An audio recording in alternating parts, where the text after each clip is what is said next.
ISmart Jodi season 3 wild card రూపంలో కావ్య, నిఖిల్ కలిసి వస్తున్నారా అనేది చాలామందికి ఒక డౌట్ ఉంది.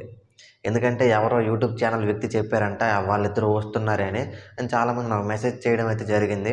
అది అసలు వస్తున్నారా లేదా అనేది చాలా క్లారిటీగా చెప్తాను. స్కిప్ చేయకుండా ఈ వీడియో చివరి వరకు చూడండి. దానికంటే ముందు శ్రీపాదు అండ్ ప్రేరణ వీళ్ళిద్దరూ ఇస్మార్ట్ జోడీ సీజన్ 3 స్టార్టింగ్ నుంచే రావాల్సింది. కాకపోతే కొన్ని ప్రాబ్లమ్స్ వల్ల రాలేకపోయారు. అయితే ఇప్పుడు వైల్డ్ కార్డ్ రూపంలో ఎంట్రీ ఇస్తున్నారు. ఇదైతే కన్ఫర్మేషన్ న్యూస్ అండి. అండ్ చాలామందికి ఒక డౌట్ ఉంది. యష్మి అండ్ నిఖిల్, కావ్య, పృథ్వీ ఈ 2 జంటలు వస్తున్నాయంట నిజమైన వైల్డ్ కార్డ్ రూపంలో అని చాలామంది అడుగుతున్నారు. ఇందులో నిజమెంత అబద్ధం ఎంత అనేది చెప్తాను. మీరందరూ బాగా అబ్జర్వ్ చేస్తే ఆదివారం విత్ స్టార్ మా పరివారం ఎపిసోడ్కి కావ్య, నిఖిల్ వచ్చారు. వాళ్ళిద్దరూ మాట్లాడుకోలేదు, అయినా వచ్చారు. ఎందుకంటే వాళ్ళిద్దరికి కలవాలని ఉంది కాబట్టి. అండ్ స్టార్ మా వాడికి టీఆర్పీ రేటింగ్ కావాలి.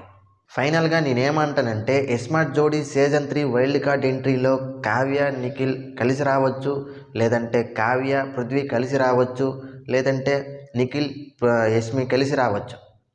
మీరు విన్న విషయం ఏదైతే ఉందో అది నిజమే. కాకపోతే ఎవరు వస్తారు అనేది క్లారిటీ లేదు. కాకపోతే ఈ నలుగురిలో ఎవరో ఒకరు ఒక జంట అయితే వస్తుంది. ఇదైతే కన్ఫామ్గా చెప్పగలను. మరి దీని మీద మీ అభిప్రాయం ఏంటో కామెంట్ చేయండి.